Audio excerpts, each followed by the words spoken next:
Doa dimulai.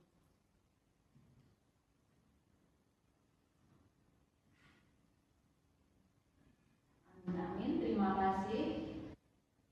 Semoga perkuliahan ini lancar dan bisa memberikan manfaat untuk kita semua. Jadi kemarin kita sudah bahas tentang disabilitas fisik. Mayoritas menjawab bahwa disabilitas fisik adalah kelainan fisik atau keterbatasan fisik seperti yang kita jelaskan kemarin, kita diskusikan kemarin bahwa disabilitas fisik itu memang ada kebutuhan khusus terkait dengan keterbatasan fisik atau anggota tubuhnya.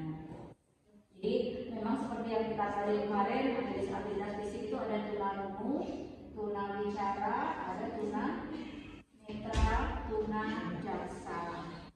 Hari ini kita belajar tentang disabilitas sosial. Jadi seperti yang sudah ada di RPS yang dibagikan di awal, bahwasanya materi pertemuan hari ini adalah teknik bimbingan anak disabilitas sosial. Apa tujuan dari pembelajaran ini? Yaitu tujuannya adalah mahasiswa mampu untuk memahami berbagai teknik bimbingan anak disabilitas sosial, termasuk diantaranya ada pengertian, kemudian ciri-ciri, kemudian faktor yang membentuk adanya disabilitas sosial. Nah, baik, jadi kita akan belajar tentang pengertian, penyebab, kebutuhan anak disabilitas, strategi penanganan anak disabilitas. Terkait dengan yang pertama, pengertian disabilitas sosial. Apa sih disabilitas sosial? Ada yang mau menjawab apa itu disabilitas sosial?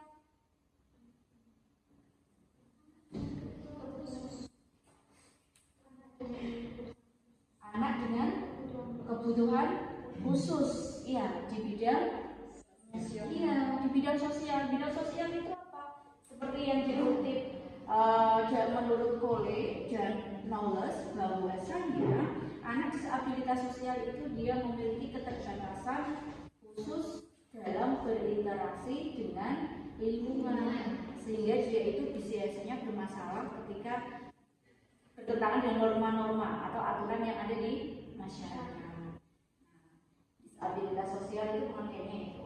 Ada yang berjati bahwa keterbelakangan mental atau gangguan emosional itu digambarkan dalam hal kesulitan koordinasi dan perilaku yang tidak mengikuti norma. Jadi dia itu punya permasalahan ketika berhadapan dengan aturan. Contohnya seperti apa? Kalau disabilitas sosial, agresif, gitu kan?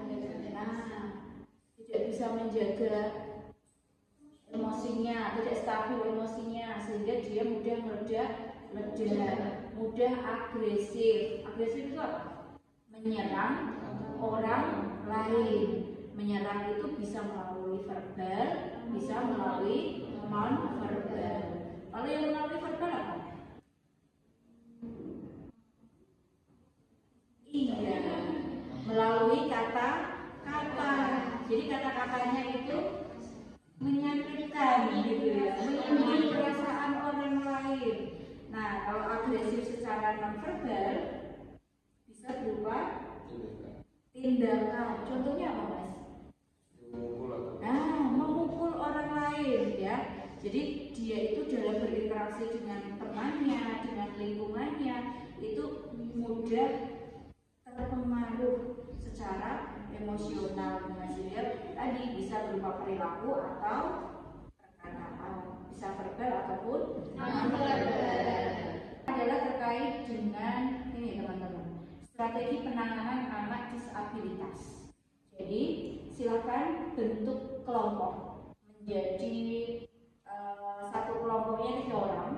Jadi 3 orang, 2, 3, 2, gitu ya. Silakan buat small group. Nanti terkait dengan strategi penanganan anak disabilitas seperti apa sih, gitu ya. Bagaimana caranya menangani anak-anak yang disabilitas sosial ini? Mau diapakan gitu ya? Ya, Silakan dibuat kelompok kecil-kecil. Kemudian nanti masing-masing kelompok diwakili 1 orang untuk pemaparan. Gitu. Saya kasih waktu 10 menit dari sekarang.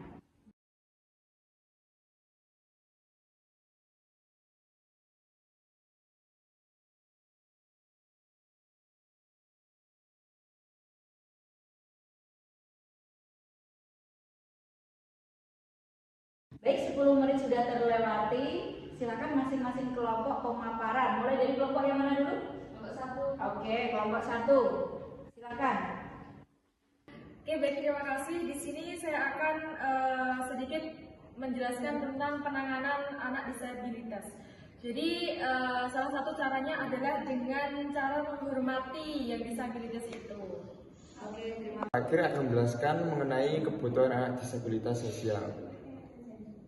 Anak disabilitas sosial itu membutuhkan dukungan psikologis, dan dukungan psikologis itu bisa membantu mereka dalam mengelola emosi dan mengembangkan keterampilan yang lebih baik. Baik, kami dari kelompok 3, strategi penanganan anak disabilitas sosial. Nah, kita sepakat dari kelompok 1 juga kelompok 2. Namun dari kita juga ada tambahan, dalam penanganan anak disabilitas sosial kita perlu pengawasan khusus, mulai dari orang tuanya, yang terpenting itu memang dari orang tuanya, dan juga ke psikologis atau pihak-pihak yang berkaitan dengan anak disabilitas sosial tersebut. Oke, terima kasih. Tadi sudah diskusi yang luar biasa dari teman-teman. Untuk kita semua. Penilaian, silakan pertemuan hari ini.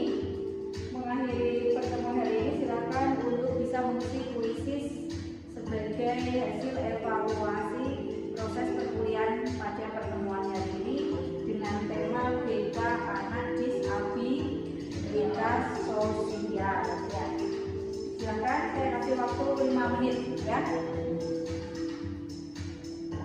Terima kasih teman-teman atas partisipasi pertemuan hari ini. Berdasarkan hasil kuisis didapat bahwa teman-teman sudah menguasai materi hari ini tentang teknik bimbingan anak berkebutuhan khusus pendekatan sosial. Untuk minggu depan kita akan belajar tentang teknik bimbingan anak berkebutuhan khusus secara emosional. Ya, nanti silakan dipelajari sesuai dengan RPS. Kita akhiri dengan bacaan hamdalah. Alhamdulillah. Wassalamualaikum warahmatullahi wabarakatuh.